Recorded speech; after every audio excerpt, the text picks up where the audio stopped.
Mycoplasma. Yes, mycoplasma हम लोग पढ़ रहे थे कल। ठीक है बेटा, स्टार्ट करते हैं उसको। तो लिसन, तो कल हम लोगों ने किंगडम मोनेरा में हम लोगों ने आर्की बैक्टीरिया पढ़ लिया, हम लोगों ने यू बैक्टीरिया पढ़ लिया है, हम लोगों ने बीजीए पढ़ लिया, ब्लू ग्रीन एल्गा। ठीक है, तो माइकोप्लाज्मा हम लोगों को पढ़ना है। ठीक है, तो अगर तुमसे अगर हम बात करें, जो हम लोगों ने ब्लू ग्रीन एल्गा पढ़ा है, तो ब्लू ग्रीन एल्गा का स्ट्रक्चर ग्राम नेगेटिव बैक्टीरिया की तरह होता है, तुम लोगों को पता होना चाहिए। उनका फोटोसिंथेटिक पिगमेंट क्या होता है ये पता होना चाहिए तुम्हें। फोटोसिंथेटिक पिगमेंट बताया था, क्लोरोफिल ए, कैरोटीनॉइड्स, फाइकोसाइनिन, फाइकोइराइथ्रिन। तुम लोगों को वो रेड सी के बारे में पता होना चाहिए। रेड सी कौन कॉज करता है? ट्राइकोडेस्मियम इराइथ्रियम। तो मेन पॉइंट में एक बार तुम्हें बता रहा हूँ, उसमें ये पता होना चाहिए तुम्हें। तुम लोगों को उसका स्टोर फूड पता होना चाहिए। बीजे का स्टोर फूड क्या होता है? अल्फा ग्रैन्यूल्स और बीटा ग्रैन्यूल्स। तुम लोगों को बताया था मैंने, बीटा ग्रैन्यूल्स और अल्फा ग्रैन्यूल्स। ठीक है, अल्फा ग्रैन्यूल स्टार्च ही होता है ग्लाइकोजन की तरह, बीटा ग्रैन्यूल फैट्स ही होते हैं। ठीक है, गुड, ओके, ये हम लोगों ने पढ़ लिया था। इनका जो सेल वॉल है ग्राम नेगेटिव बैक्टीरिया की तरह ही होता है, ये हमें डिस्कस कर लिया था ये। अच्छा, इनमें जो साइटोप्लाज्म होता है, एक तो होता है पेरिफेरल साइटोप्लाज्म जिसको हम क्रोमोप्लाज्म बोलते हैं, और एक सेंट्रोप्लाज्म। क्रोमोप्लाज्म में तुम्हारे पिगमेंट्स होते हैं, फोटोसिंथेटिक पिगमेंट्स होते हैं, पीपी लिख दिया मैंने, और गैस वैक्यूल होता है। और सेंट्रोप्लाज्म में न्यूक्लियोइड होगा, 70s राइबोसोम्स होंगे, ये हमने डिस्कस कर लिया था। अच्छा, जो बीजीए होते हैं, बीजीए में गैस वैक्यूल मिलते हैं, हमने देखा था, बायनेंसी में हेल्प करते हैं। ठीक है, अच्छा, ब्लू ग्रीन एल्गा में एक स्ट्रक्चर मिलता है हेट्रोसिस्ट नाम का, नाइट्रोजन फिक्सेशन में हेल्प करता है, बताया था मैंने। नॉन ग्रीन होता है, ये थिक वॉल होता है। ठीक है, एक हार्मोगोनिया भी बताया था, हार्मोगोनिया फ्रेगमेंटेशन में हेल्प करता है। ठीक है, इनके कुछ एग्जांपल्स थे, सिम्बायोटिक और asymbiotic free living. Symbiotic Nostoc और एनाबीना, अजोला लीफ के साथ और साइकस की रूट के साथ। फ्री लिविंग में भी नोस्टॉक एनाबीना थे, ओलोसिरा था पैडी फील्ड में, ऑसिलेटोरिया था पैडी फील्ड में। ये अगर इनकी 3 फॉर्म में बताया था मैंने, यूनिसेलुलर जैसे single cell protein spirulina, filamentous बताए थे मैंने, फिलामेंटस जैसे ऑसिलेटोरिया, और कॉलोनियल भी बताए थे, कॉलोनियल भी हो सकते हैं। एनाबीना बिल्कुल सही, माइक्रोसिस्टिस, गुड।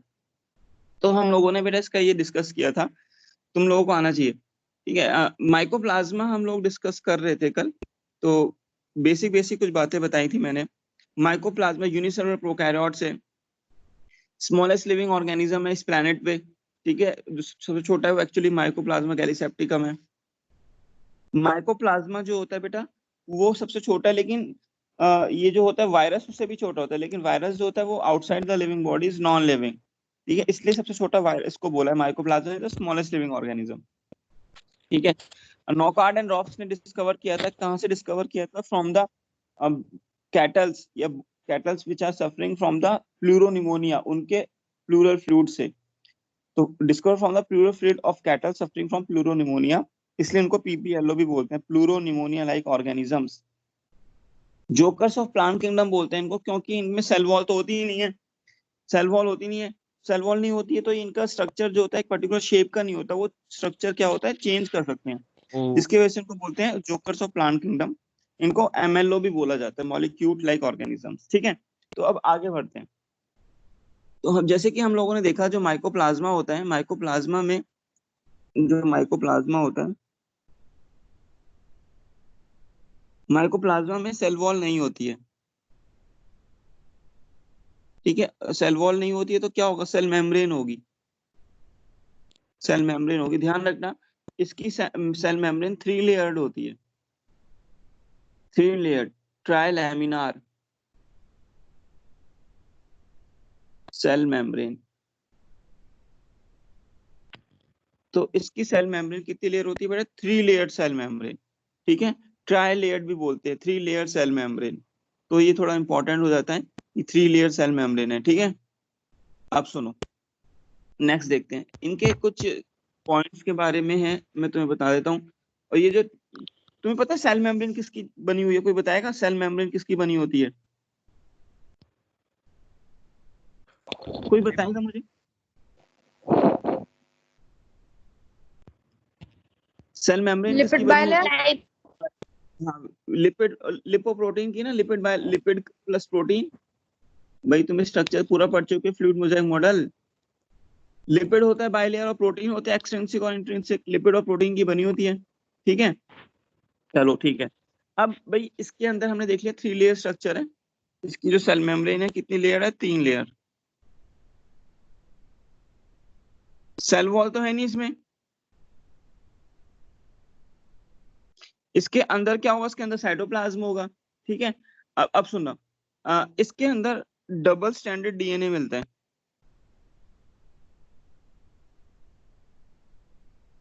कौन सा डीएनए इसके अंदर? Double standard DNA. डीएस मतलब डबल स्टैंडर्ड डीएनए। इसके अंदर डबल स्टैंडर्ड डीएनए मिलता है, ठीक है। और डीएनए क्या बनाता है? फिर आरएनए भी मिलता है, सिंगल स्टैंडर्ड आरएनए भी मिलता है। तो ये ध्यान से सुनना इसके बारे में। इसके अंदर साइटोप्लाज्म में डबल स्टैंडर्ड डीएनए मिलता है। डीएस मतलब डबल स्टैंडर्ड, एसएस मतलब सिंगल स्टैंडर्ड। तो इसके अंदर डीएनए और आरएनए दोनों ही मिलते हैं। तो थोड़ा ध्यान रखना, इस पे भी क्वेश्चन पूछ लेता है। इसके अंदर डीएनए भी मिलता है और आरएनए भी मिलते हैं, तो ध्यान रखना इस बात को, ठीक है। नेक्स्ट देखते हैं। जैसे कि मैंने बताया था, इनके अंदर सेल वॉल नहीं होती है। They does not have cell wall. लिख देता हूं, they do not have, they do they do not have cell wall, so they exhibit pleomorphism. मतलब मैंने बताया था तुम लोगों को कि इसमें सेल वॉल तो होती नहीं है, जिसके कारण ये अपना स्ट्रक्चर ना अलग अलग चेंज कर सकता है। तो इसको ही बोलते हैं प्लियोमॉर्फिज्म। मतलब बहुत सारी मॉर्फोलॉजिकल, प्लियो मतलब और मॉर्फोज मॉर्फोज प्लियोमॉर्फिज्म, ठीक है, हाँ सही है। प्लियोमॉर्फिज्म मतलब बहुत सारी morphological forms, different morphological different morphological forms. तो इसके अंदर सेल वॉल नहीं होने के कारण ये अपना शेप या अपनी मॉर्फोलॉजी की शेप चेंज कर सकता है, इसलिए इसको प्लीमॉर्फिज्म बोलते हैं। इसलिए तो उसको that's why it is called as jokers of plant kingdom. That's why it is called as jokers of plant kingdom. ऐसे बोल दिया कि साइंटिस्ट ने। खैर, अब सुनो, इनका एक और इम्पोर्टेंट पॉइंट है जो एनसीईआरटी ने दिया हुआ है, ये इस पे भी क्वेश्चन आता है। इनका जो मोड ऑफ न्यूट्रिशन है, osmotrophic mode of nutrition. Osmotrophic mode of nutrition. Osmotrophic mode of nutrition का मतलब है कि absorption nutrients by osmosis. Absorption of nutrition by osmosis. मतलब क्या है? ये अगर माइकोप्लाज्मा है, ठीक है, बाहर कोई फूड है, तो ये न्यूट्रिशन को एब्जॉर्ब करता है। किसके थ्रू एब्जॉर्ब करता है? ऑस्मोसिस के थ्रू। ऑस्मोसिस के थ्रू एब्जॉर्ब करता है मीडियम से न्यूट्रिशन को, इसलिए इसको बोलते हैं ऑस्मो। ऑस्मो नाम आ रहा है ना, ऑस्मोसिस और osmo. Osmotrophic mode of nutrition because mycoplasma absorb its nutrition by the phenomena of osmosis. Osmosis तुम लोगों को पता होगा कि transfer of the solvent from high concent from from from the dilute solution to the concentrated solution. मतलब एक, suppose करो एक मेम्ब्रेन है, सेमी परमेबल मेम्ब्रेन है, ठीक है, यहाँ पे सॉल्वेंट है, यहाँ पे सॉल्वेंट है, ठीक है। इस वाले में, ए वाले में सॉल्यूट ज्यादा है, बी वाले में सॉल्यूट कम है। तो वाटर की मूवमेंट अब बताओ मुझे कहाँ से कहाँ होगी? B to A. वाटर की मूवमेंट कहाँ से होगी, बी टू ए, क्योंकि ये डाइल्यूट सॉल्यूशन है, कंसंट्रेटेड सॉल्यूशन है, सॉल्यूट की मात्रा यहाँ कम है बी में और ए में ज्यादा है, तो वाटर हमेशा बी टू ए जाएगा। तो ये ऑस्मोसिस है, तो ये तुम ऑस्मोसिस पढ़ोगे, ये एक चैप्टर अलग है उसका। तो माइकोप्लाज्मा क्या करता है, ऑस्मोसिस के थ्रू क्या करता है, अपने न्यूट्रिशन को एब्जॉर्ब करता है, तो उसको बोलते हैं ऑस्मोट्रोपिक मोड ऑफ न्यूट्रिशन। ये इंपॉर्टेंट है, इस पे तुम्हें क्वेश्चन मिल सकता है। नेक्स्ट, अच्छा एक चीज सुनो, ध्यान से बताना मुझे। अगर मैं तुमसे बात करूं, एक एंटीबायोटिक होती है पेनिसिलिन, एक एंटीबायोटिक होती है, इसका नाम है पेनिसिलिन। ये एंटीबायोटिक क्या करती है, ये माइक्रोब्स को किल करती है, बैक्टीरिया को किल करती है बाय डिस्ट्रॉइंग सेल वॉल।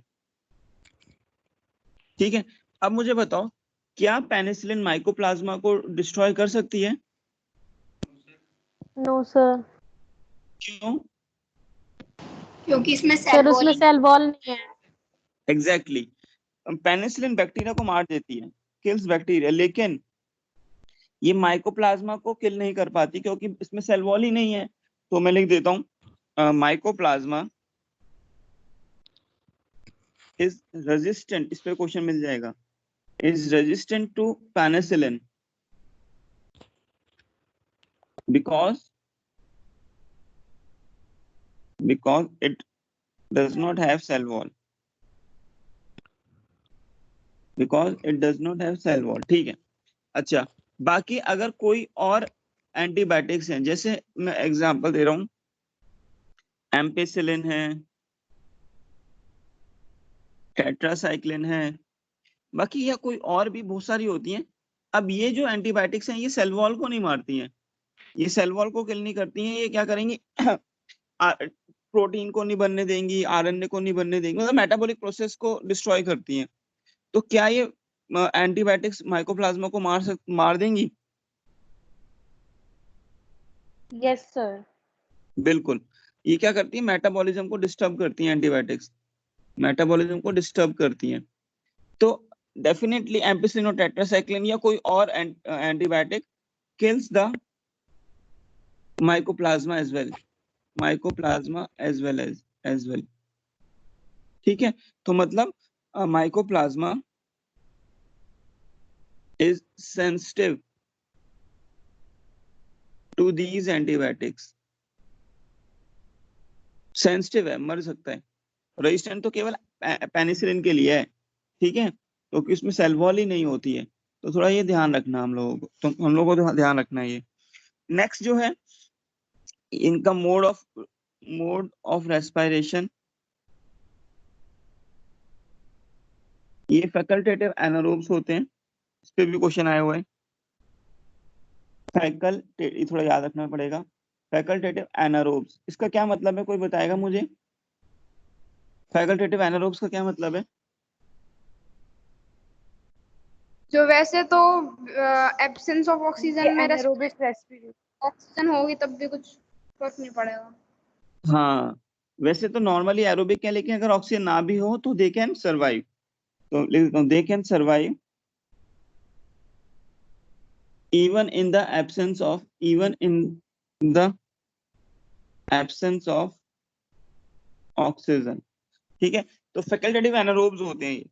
ठीक है, अब सुनो, अगर हम इनकी बात करें न्यूट्रिशन की, माइकोप्लाज्मा का न्यूट्रिशन की, ठीक है, तो जो माइकोप्लाज्मा का न्यूट्रिशन है श्योरली हेट्रोट्रॉपिक है, क्योंकि इनमें भाई कोई क्लोरोफिल पिगमेंट ये सो तो मिलता नहीं, ऑटोट्रॉप्स तो है नहीं। हेट्रोट्रॉप में भी ये फैकल्टेटिव पैरासिटिक है, फैकल्टेटिव पैरासिटिक। इसका क्या मतलब हुआ, इसका मतलब ये हुआ कि नॉर्मली तो ये सैप्रोफिटिक है, मतलब डिकम्पोजर्स की तरह काम करते हैं, लेकिन अगर कोई डेड ऑर्गेनिक मैटर नहीं है तो they can become parasitic also if dead remain matter is not present then they become parasitic.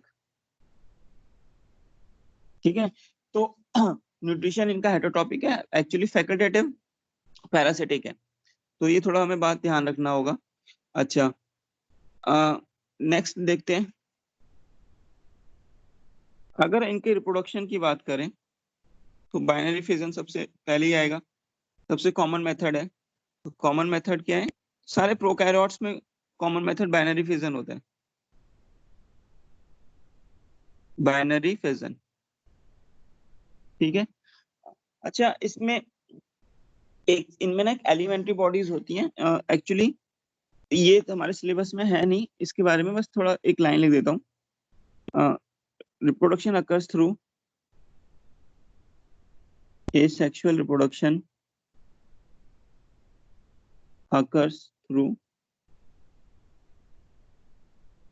elementary bodies.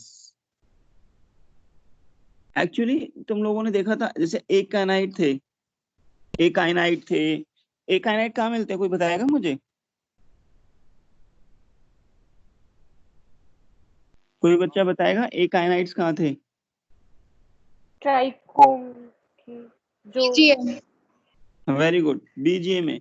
वो जो एकाइनाइट थे वो क्या काम करते थे? वो अनफेवर कंडीशन में क्या करते थे? अनफेवर कंडीशन में उनको रिप्रोडक्शन में हेल्प करते थे, ठीक है, ये हमने पढ़ा था ना। तो ऐसे ही ये इसमें माइकोप्लाज्मा में भी कुछ बॉडीज होती हैं जिनको हम क्या बोलते हैं? एलिमेंट्री बॉडीज, ठीक है। ये रिप्रोडक्टिव यूनिट्स, जैसे अगर इनकी कोई माइकोप्लाज्मा की बॉडी है तो इसके अंदर ही रिप्रोडक्टिव यूनिट्स होती हैं, उनको एलिमेंट्री बॉडीज बोलते हैं, ठीक है। बहुत छोटी होती है, बस थोड़ा इसको याद रखना। अकाइनाइट नहीं है, इनमें एलिमेंट्री बॉडीज हैं। अकाइनाइट होते हैं बीजीए में, इनमें मिलते हैं एलिमेंट्री बॉडीज। बस थोड़ा सा ये लाइन थोड़ा याद रखना, कई बार वर्ड में पूछ लेगा, बाकी इतना इम्पोर्टेंट नहीं है। सर ये भी अनफेवरेबल कंडीशंस में सरवाइव करते हैं। हाँ, ये एलिमेंट्री बॉडीज, बस इतना ध्यान रखना कि ये एक्चुअली रिप्रोडक्टिव यूनिट्स हैं जो इनकी बॉडी के अंदर मिलते हैं, ठीक है। इनका साइज अराउंड 400 नैनोमीटर तक हो सकता है, ठीक है। और ये रिप्रोडक्शन में हेल्प कर सकते हैं, अनफेवरेबल कंडीशन में भी हेल्प कर सकते हैं, ठीक है। खैर, ये हमारे हो गए इनके रिप्रोडक्शन की बात। अगर हमने देखा था कि इनका मोड ऑफ न्यूट्रिशन हेटरोट्रॉपिक था, वैसे तो डिकम्पोजर्स हैं, लेकिन अगर डेड मैटर नहीं है तो क्या बन जाते हैं? पैरासिटिक। तो ये कुछ डिजीज करते हैं पैरासिटिक होने पे। जैसे अगर मैं बात करूं, ये एनिमल्स में या ह्यूमंस में भी डिजीज कर देते हैं, जैसे यूरेथ्राइटिस। यूरेथ्राइटिस यूरेथ्राइटिस मतलब यूरेथ्रा का इन्फ्लेमेशन, यूरेथ्रा का इन्फ्लेमेशन, यूरेथ्रा होता है ना, उसका इन्फ्लेमेशन। प्लांट्स में भी डिजीज करते हैं, प्लांट्स में, तो प्लांट्स में डिजीज करते हैं जैसे little leaf of brinjal. Brinjal plant की लीफ बहुत छोटी छोटी हो जाएगी, लिटिल लीफ ऑफ ब्रिंजल, ठीक है। एक और लिखते हैं witches' broom, witches' broom, ठीक है। Witches' broom in plants करते हैं, पोटैटो प्लांट में भी कर देते हैं witches' broom in plants. Witches' broom, broom होती है झाड़ू, विच इज मतलब चुड़ैल। अगर तुमने कार्टून में देखा होगा कि उनपे भी विच झाड़ू रहती है, जिसपे फ्लाई करते हैं, ऐसे कार्टून में आता रहता है। तो विच इज ब्रूम मतलब ये जो प्लांट होता है ना, एक्चुअली क्या कहना चाह रहे हैं, प्लांट जो होते हैं, प्लांट में जैसे ब्रांचेस हैं, तो अब उनकी लीव्स को सारी शेड कर देंगे। ये अगर माइकोप्लाज्मा पैरासिटिक है, डिजीज कर रहा है, तो जब लीव शेड हो जाएंगी तो ऐसे लगेगा एक झाड़ू, ब्रूम की तरह है ये, तो इसलिए को बोलते हैं witches' broom in plants. तो ये कुछ प्लांट्स में डिजीज करते हैं जो हमने लिखा है, ठीक है। तो ये हमारा इसके बारे में कुछ बात करी हमने माइकोप्लाज्मा के बारे में। तो माइकोप्लाज्मा तो बेटा यहाँ पे फिनिश हो गया है, माइकोप्लाज्मा में और कुछ नहीं पढ़ना हमें। तो अगर एक बार इसको एक वर्ड में एक फिर से फटाफट से रिवाइज करते हैं, माइकोप्लाज्मा में जो मेन हमें याद रखना है। माइकोप्लाज्मा में अगर मेन की बात करें, विदाउट सेल वॉल नहीं है। सेल मेम्ब्रेन कैसा है? सेल मेम्ब्रेन कैसी है इसकी? ट्राइलैमिनार, ठीक है, ट्राइलैमिनार, ठीक है। और अगर इनको पीपीएलओ भी बोलते हैं, इनको जोकर्स ऑफ प्लांट किंगडम भी बोलते हैं, MLO MLO भी बोलते हैं कोड, ठीक है। ये प्लियोमॉर्फिज्म शो करते हैं। प्लियोमॉर्फिज्म क्यों शो करते हैं पता है, क्योंकि सेल वॉल है नहीं। इन पे एंटीबायोटिक पेनिसिलिन का कोई असर नहीं है, पेनिसिलिन रेजिस्टेंट है ये, क्योंकि सेल वॉल ही नहीं है। बाकी और एंटीबायोटिक जैसे टेट्रासाइक्लिन, एम्फिसिलिन और एंटीबायोटिक के लिए क्या है, सेंसिटिव है। इनके अंदर डबल स्टैंडर्ड डीएनए होता है और साथ में साथ सिंगल स्टैंडर्ड आरएनए भी होता है, ठीक है। सबसे स्मॉलेस्ट लिविंग ऑर्गेनिज्म है, स्मॉलेस्ट लिविंग ऑर्गेनिज्म है, राइट। मतलब बैक्टीरिया से भी छोटे हैं ये। इनका जो फैकल्टेटिव एनारोब्स होते हैं, ये फैकल्टेटिव एनारोब्स, ठीक है। ये जो होते हैं बेटा ऑस्मोट्रोपिक मोड ऑफ न्यूट्रिशन है, ऑस्मोट्रोपिक, फैकल्टेटिव पैरासिटिक। हाँ, mode of nutrition. Actually facultative parasitic है ये, हेटरोट्रोपिक न्यूट्रिशन है, फैकल्टेटिव पैरासिटिक है ये, डिजीज कर सकते हैं ये, ठीक है। तो ये थोड़ा पॉइंट्स है माइकोप्लाज्मा के बारे में जो तुम्हें याद रखने ही रखने हैं। एक पेज पे हमने पढ़ लिए ये सारे। तो माइकोप्लाज्मा यहाँ पे हमारा फिनिश होता है। तो हम लोगों ने आर्की बैक्टीरिया पढ़ लिया, यू बैक्टीरिया पढ़ लिया, बीजे पढ़ लिया, हम लोगों ने माइकोप्लाज्मा भी डिस्कस कर लिया है, ठीक है। तो ये सारी सारी की बातें हमारी हो चुकी हैं। तो नेक्स्ट जो किंगडम प्रोटिस्टा से पढ़ने से पहले कुछ हम स्पेशल पॉइंट्स लिख लेंगे, फिर खत्म करेंगे इसको। किंगडम मोनेरा के लिए स्पेशल पॉइंट्स हैं ये, किंगडम मोनेरा के लिए, ठीक है। एक दो एक्स्ट्रा पॉइंट है एक्चुअली। अगर हम बात करें, पहला point, cyclosis is absent in prokaryotes, in bacteria.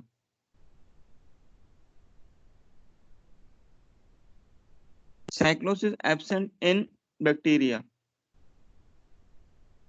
Double standard DNA मतलब दो स्टैंडर्ड डीएनए कैसे?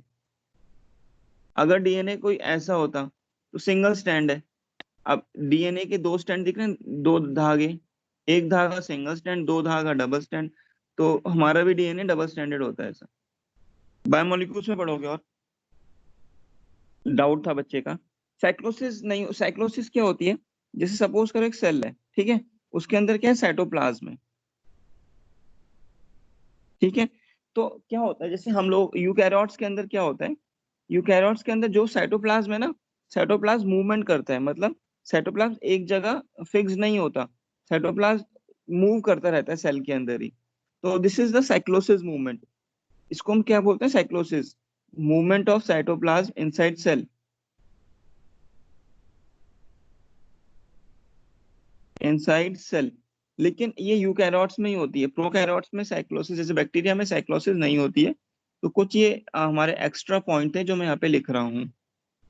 ओके, अगर तुम लोग मुझे बताओ, बैक्टीरिया का जो फ्लैजिला होता है, हमने पढ़ा था बेटा, बेसल बॉडी, हुक और फिलामेंट। बैक्टीरिया का फ्लैजिला मतलब प्रोकैरियोट्स का फ्लैजिला किस प्रोटीन का बना है, कोई बताएगा मुझे? पढ़ाया था ये। Flagellin, flag very good, flagellin protein का और ट्यूबुलिन प्रोटीन का हम लोग यूकैरियोट्स में मिलता है। गुड। अच्छा, अगर मैं तुमसे बात करूं, मैं तुम्हें बताया था एक ऐसा बैक्टीरिया जो ऑयल स्पिल्स को रोक देता है, बताया था क्या? यस सर, हाँ, Yes, क्या sir. नाम था उसका? सीडोमोनास, ब्रोमोनास, सीडोमोनास प्यूटिडा पूरा नाम है। इसको सुपर बग बोलते हैं, कंट्रोल्स ऑयल स्पिल, ठीक है। अच्छा, हम लोगों ने आर्की बैक्टीरिया पढ़े थे, कुछ आर्की बैक्टीरिया पढ़े थे। तो जैसे मिथेनोजन्स पढ़ा था, थर्मो एसिडोफिल्स पढ़ा था,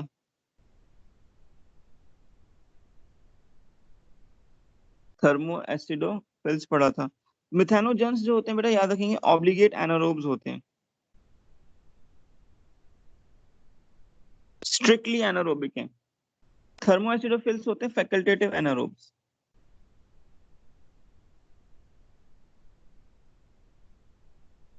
फैकल्टेटिव एनारोब्स थोड़ा याद रखना पड़ेगा ये बात, ठीक है। ये हो गया। अच्छा, आ, हम तुम लोगों को अगर याद हो, मैंने ये कुछ एक्स्ट्रा पॉइंट्स है बेटा, ये सारे तो ये रीड करना है, इसको याद करने की कोशिश, मतलब याद नहीं करना। Cell wall of archaebacteria, तुम लोगों को मैंने बताया था कि इनकी सेल वॉल ना थोड़ी अलग होती है यू बैक्टीरिया से, तुम लोगों को याद हो तो। Cell wall of archaebacteria is different from eubacteria. इसी के कारण Yes, जो sir.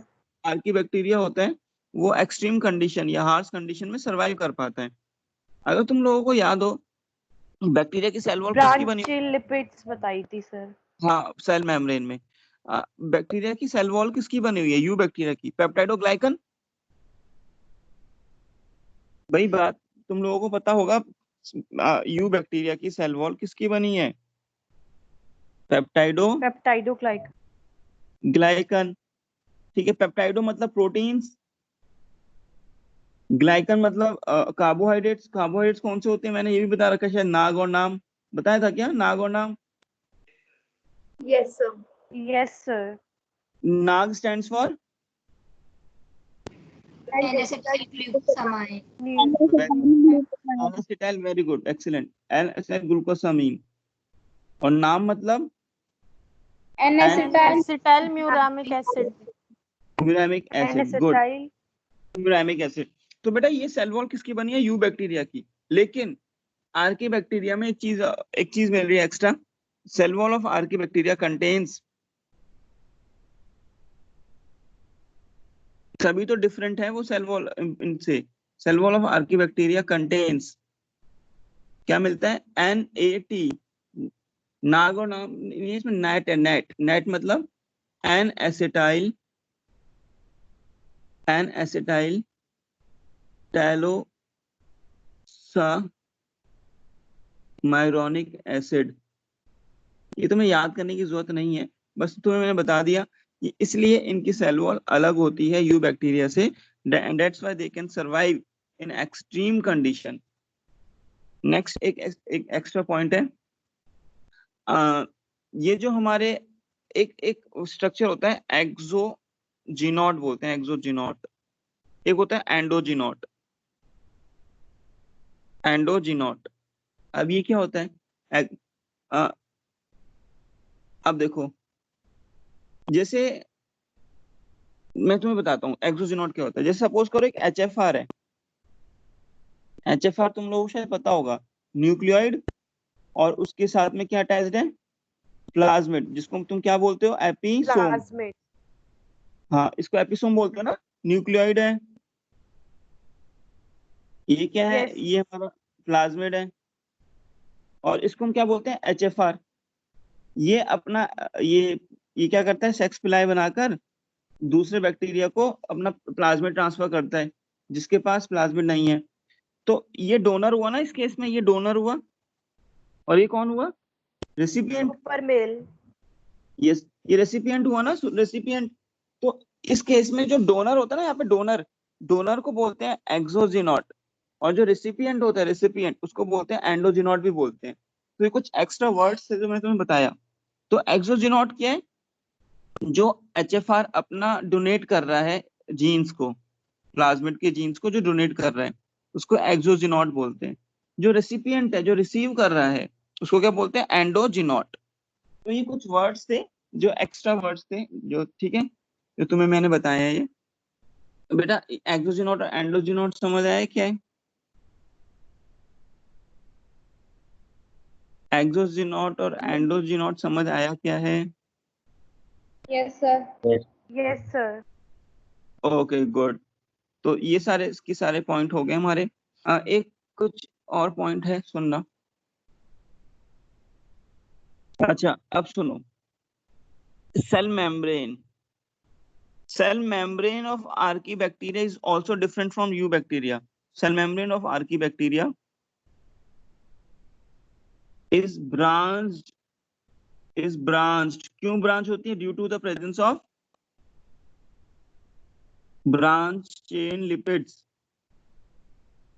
ब्रांच चेन लिपिड्स होते हैं, लेकिन यू बैक्टीरिया में तो सिंपल स्ट्रेट चेन मिलती है। तो इस वजह से सेल मेम्ब्रेन भी आर्कीबैक्टीरिया की अलग होती है यू बैक्टीरिया से। ठीक है, ये थोड़ा शायद बताया भी होगा मैंने। ब्रांच चेन लिपिड्स मिलते हैं इसमें, ठीक है।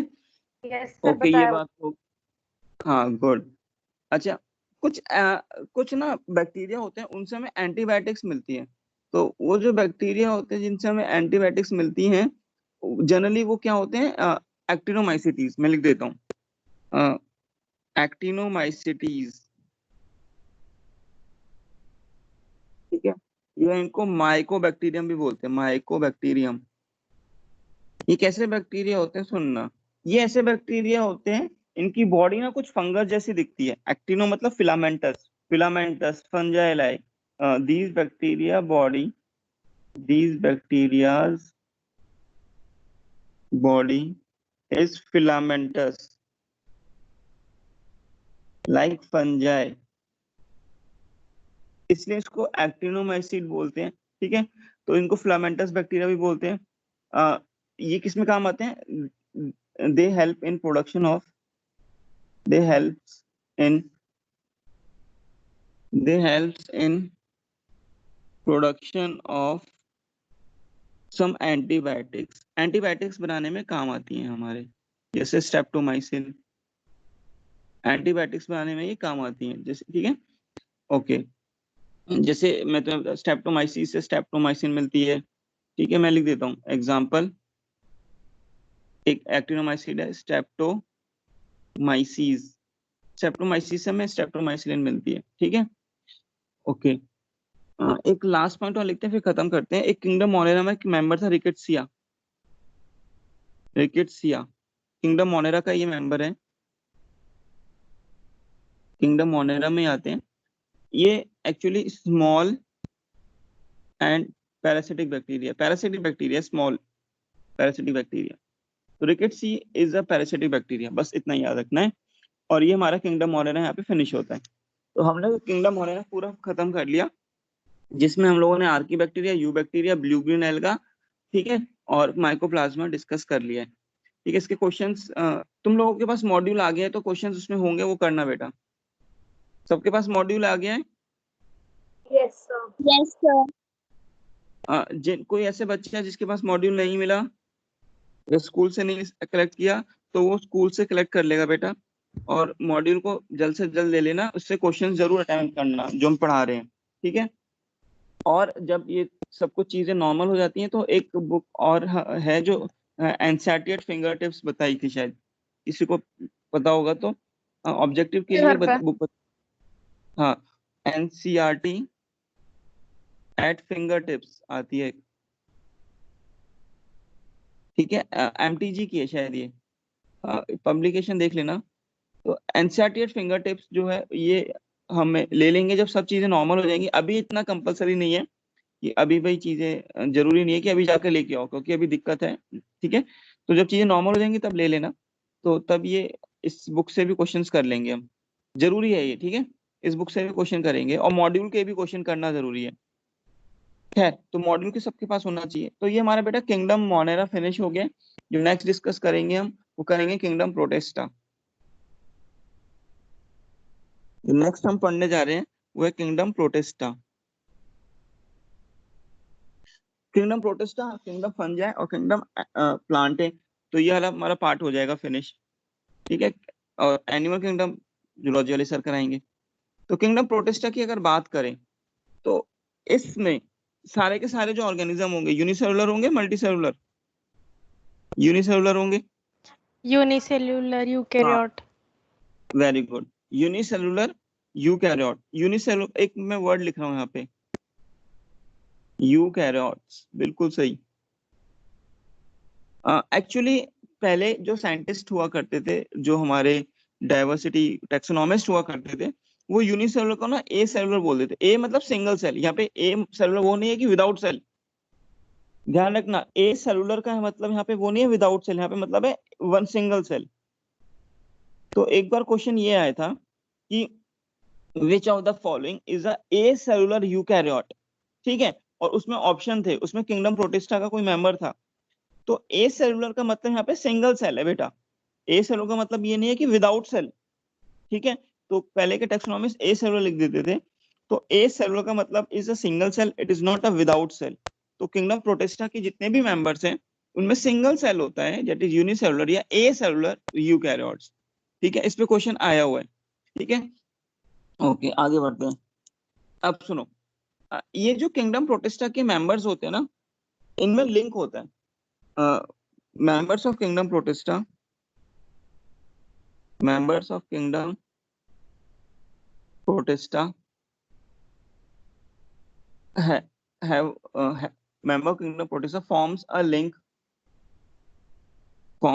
वो किस में लिंक बनाते हैं? वो प्लांट से लिंक बनाते हैं, forms a link with plants, plant से लिंक बना लेते हैं, एनिमल से लिंक बना के रखते हैं, एंड फंजाई। ठीक है, तो मतलब जैसे मैं तुम्हें एक चीज बताई थी, यूग्लिना, तुम लोगों को अगर याद हो, यूग्लिना बताया था। यूग्लिना एक ऐसा है कि वो प्लांट से भी रिजेंबल करता है और एनिमल से भी रिजेंबल करता है। भाई यूग्लिना एक ऐसा है, यूग्लिना जैसे मैंने कल बताया भी था तुम लोगों को, इस यूग्लिना में फ्लैजिला मिलता है। फ्लैजिला कोई प्लांट में तो मिलता नहीं है, फ्लैजिला किसमें मिलता है? एनिमल में। इसमें एक आई स्पॉट भी है। आई स्पॉट बेटा प्लांट में तो मिलता नहीं है, किसमें मिलता है? एनिमल में। इसके अंदर फोटोसिंथेटिक पिगमेंट है, तो फोटोसिंथेटिक पिगमेंट एनिमल्स में तो मिलता नहीं है, किसमें मिलता है? प्लांट्स। तो इसने लिंक बनाया नहीं बनाया? प्लांट के बीच में भी लिंक बनाया है और एनिमल के बीच में भी लिंक बनाया है। ठीक है, तो भाई ऐसे, और इस जो प्रोटिस्टा के जो मेंबर्स होते हैं, तो वो प्रोटिस्टा के मेंबर लिंक बना लेते हैं प्लांट से, एनिमल से या फंजाई से। जैसे मैंने एक एग्जांपल देके तुम्हें समझाया। ठीक है, ओके। अब ठीक है, अब अगर हम तुमसे बात करें कि किंगडम प्रोटिस्टा जो है उसके मेंबर्स क्या क्या होंगे, ठीक है, और कैसे कैसे होंगे, तो देखना। तो ये बात तो क्लियर है बेटा कि किंगडम प्रोटिस्टा जो है वो यूकैरियोटिक है। अगर वो यूकैरियोटिक है तो कोई मुझे बताएगा यूकैरियोटिक है, अगर वो है तो उसके अंदर क्या माइटोकॉन्ड्रिया, एंडोप्लाज्मिक रेटिकुलम, ये सब मिलेगा या नहीं? मिलेगा सर। मिलेगा। मिलेगा, बिल्कुल मिलेगा भाई, यूकैरियोट बिल्कुल मिलेगा। अब सुनो, अब ध्यान सुनना, इसके मेंबर्स मोस्टली एक्वेटिक होते हैं, मोस्टली एक्वेटिक होते हैं। ठीक है, अगर हम इसका क्लासिफिकेशन करें, देखें, तो जो प्रोटिस्टा होते हैं बेटा, प्रोटिस्टा, ये तो किंगडम है ना प्रोटिस्टा हमारा, इसको अगर हम डिवाइड करें,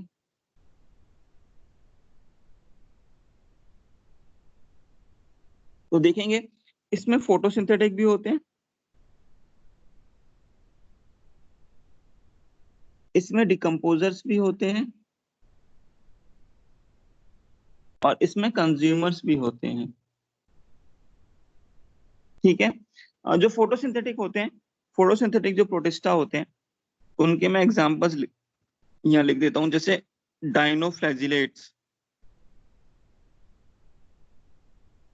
डाइनोफ्लैजिलेट्स ये फोटोसिंथेटिक प्रोटिस्टा है। ठीक है, एक और लिखता हूं मैं, क्राइसोफाइट्स, क्राइसोफाइट्स, एक और लिखता हूं मैं, यूग्लेनॉइड्स। तो ये फोटोसिंथेटिक प्रोटिस्ट है। इन क्राइसोफाइट्स में दो आते हैं, एक डायटम्स आते हैं, डायटम्स और डेस्मीड्स। ठीक है, अगर हम डिकम्पोजर की बात करें, तो डिकम्पोजर जो प्रोटिस्टा होते हैं वो होते हैं स्लाइम मोल्ड्स, स्लाइम मोल्ड्स। ठीक है, सेलुलर भी हो सकती हैं, ए सेलुलर भी हो सकती हैं, चलो खैर वो तभी डिस्कस करेंगे। और कंज्यूमर्स की बात करें तो कंज्यूमर्स में प्रोटोजोन्स, कंज्यूमर्स में प्रोटोजोन्स। ठीक है, अब ध्यान सुन, किंगडम प्रोटिस्टा के मेंबर्स की बात करें, डाइनोफ्लैजिलेट्स फोटोसिंथेटिक हैं, diatoms, desmids, chrysophytes photosynthetic, euglenoids photosynthetic, ये हम पूरा पढ़ेंगे। डिकम्पोजर स्लाइम मोल्ड्स आते हैं, ये भी पढ़ेंगे। कंज्यूमर्स प्रोटोजोन्स हैं, ये वाला पार्ट जो है तुम्हारा, एक मिनट, ये वाला जो पार्ट है बेटा, ये वाला, ये तुम्हारा एनिमल किंगडम में है, एनिमल किंगडम मॉड्यूल में दिया हुआ है, और ये एक्चुअली जूलॉजी का ही पार्ट है। तो ये जो किंगडम प्रोटोजोन है तुम्हें जूलॉजी वाले सर पढ़ाएंगे। ठीक है, तो ये जो कंज्यूमर्स प्रोटोजोन्स हैं, प्रोटोजोन्स तुम अगर तुम एलन का मॉड्यूल भी देखोगे ना, तो ये जूलॉजी वाले एनिमल किंगडम के साथ दिया हुआ है। ठीक है, क्योंकि जूलॉजी का टॉपिक है ये, तो तुम लोगों को प्रोटोजोन्स सर बताएंगे। बाकी ये हमारा पढ़ना है बॉटनी में हमें ये। ये वाला पार्ट, ठीक है।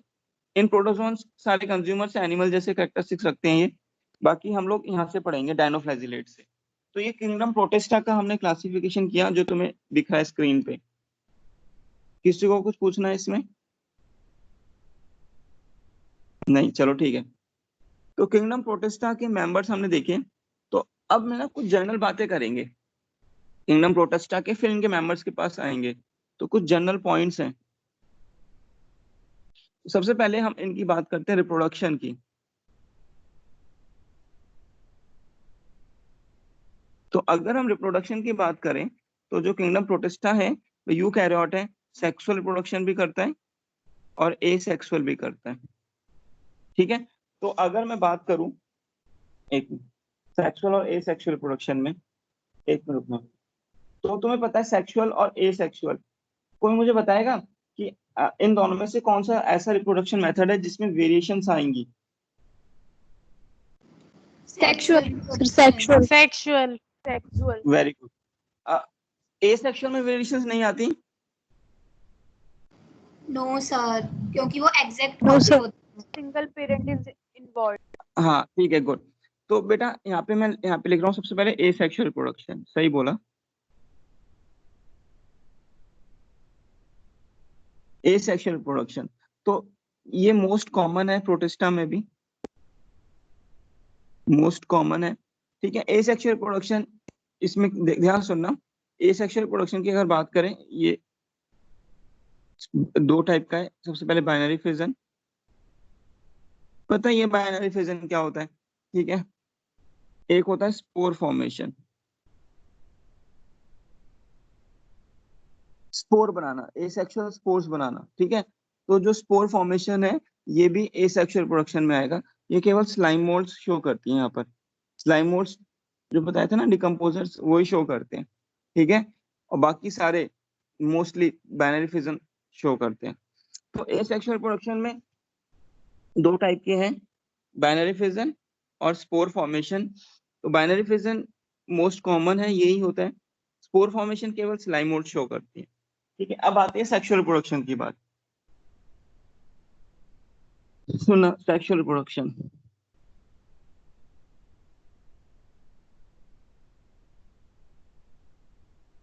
ठीक है। अगर हम सेक्सुअल रिप्रोडक्शन की बात करें तो सेक्सुअल रिप्रोडक्शन तो भाई गैमीट के फ्यूजन से होता है। तुम याद करो भाई, गैमीट बनेगा तभी होगा। तो मेल गैमीट होगा, मैं ऐसे लिख दूं, मेल गैमीट होगा, फीमेल गैमीट होगा, और जब ये फ्यूज कर जाएंगे तो क्या बनेगा? जाइगोट, ठीक है। तो इस प्रोसेस को, इनके फ्यूजन को बोलते हैं सिंगैमी। फ्यूजन को, ये फ्यूजन हो रहा है ना यहाँ पे, इस फ्यूजन को बोलते हैं सिंगैमी। तो syngamy is the fusion of male and female gamete, ठीक है। अगर male gamete, symbol of male, fuse करता है, फ्यूज करता है किसके साथ? फीमेल गैमीट के साथ, तो उसको क्या बोलते हैं हम? सिंगैमी। तो सेक्सुअल रिप्रोडक्शन सिंगैमी के थ्रू होता है। अब इंपॉर्टेंट बात क्या आती है, सिंगैमी 3 टाइप का होता है, ध्यान से सुनेंगे। सिंगैमी कितने टाइप का है? 3 टाइप्स का। तो 3 टाइप कौन कौन से देखेंगे? आइसोगैमी, एनाइसोगैमी और ऊगैमी, ठीक है। अब देखो, आइसोगैमी, एनाइसोगैमी एंड ऊगैमी, नाम बोल रहा है आइसोगैमी, ये एक ऐसा सेक्सुअल रिप्रोडक्शन का मेथड है जिसमें मेल और फीमेल गैमीट्स मॉर्फोलॉजिकली सिमिलर होते हैं। उनका साइज, स्ट्रक्चर, सारा का सारा क्या होता है? सिमिलर, ठीक है। मैं लिख देता हूँ, आइसोगैमी में male and female gamete are morphologically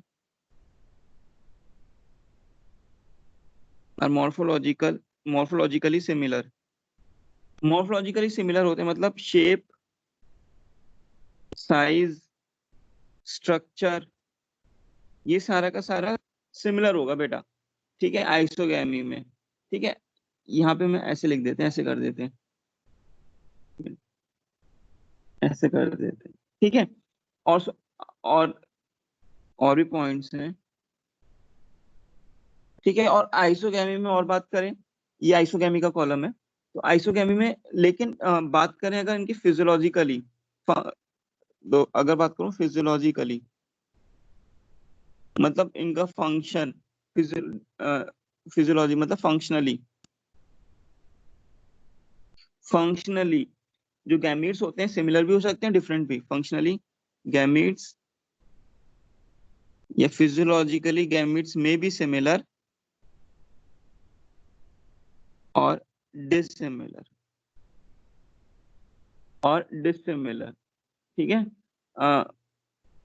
ध्यान सुनना, तो आइसोगैमी क्या है? आइसोगैमी एक ऐसा सिंगैमी है, ऐसा सेक्सुअल रिप्रोडक्शन का मेथड है जिसमें मेल गैमीट और female gamete morphologically size shape के थ्रू सेम होता है, ठीक है।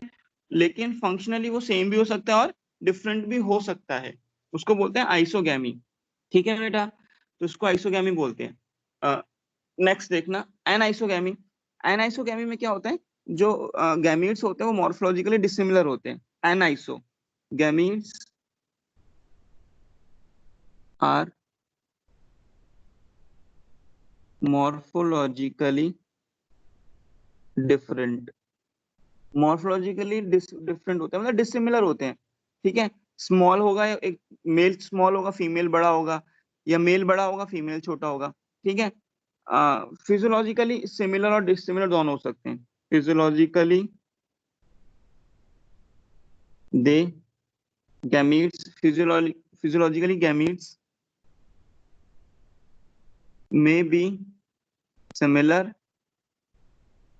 और डिसिमिलर, और डिसिमिलर, तो यूजुअली वो डिसिमिलर ही होते हैं। खैर, तो बेटा ये हो गया हमारा एनाइसोगैमी, ठीक है। ऊगैमी में सुनना, फीमेल गैमीट जो होगा लार्जर होगा और नॉन मोटाइल होगा। मेल गैमीट जो होगा, नेक्स्ट पेज पे लिख देता हूँ, चलो ये जो मेल गैमीट होगा स्मॉलर होगा एंड मोटाइल होगा, एंड मोटाइल होगा, ठीक है। तुम लोग मुझे बताओगे कि ह्यूमंस का जो केस है, ह्यूमंस में कौन सा मिलेगा? मैं तुम्हारी एक और अटेंडेंस भी लूंगा अभी, तो तुम लोग मुझे बताओ। ओगैमी। हाँ, ह्यूमंस में कौन सा मिलेगा इतना, मैं तुम्हारी attendance-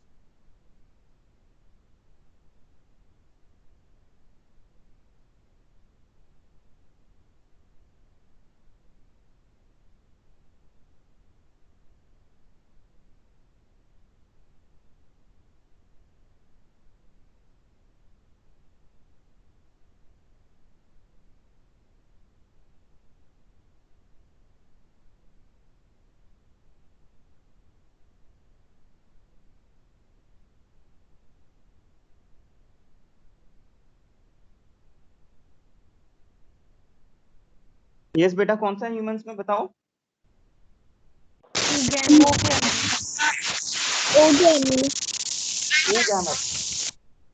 ऊगैमस होता है, सही बोला। बिल्कुल सही बोला, ऊगैमस होता है।